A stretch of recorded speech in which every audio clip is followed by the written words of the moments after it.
സ്വാഗതത്തിൽ സൂചിപ്പിച്ചതുപോലെ ഏകദേശം 10ാം ക്ലാസ്സിൽ പഠിക്കുന്ന സമയത്ത് 2015 ഡിവൈഎഫ്ഐയുടെ പ്രവർത്തനം തുടങ്ങി.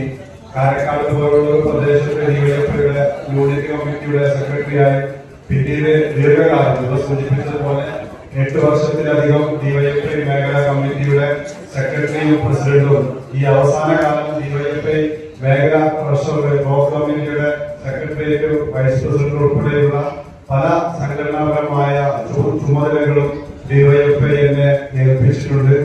എന്നാൽ കഴിയുന്ന രീതിയിലുള്ള പ്രവർത്തനങ്ങളൊക്കെ നമ്മുടെ പ്രദേശത്ത് സംഘടനയെ കെട്ടിപ്പടുക്കുന്നതിന് വേണ്ടി നിർവഹിക്കാൻ സാധിച്ചു എന്നുള്ളതാണ് എന്റെ ഒരു വിശ്വാസം.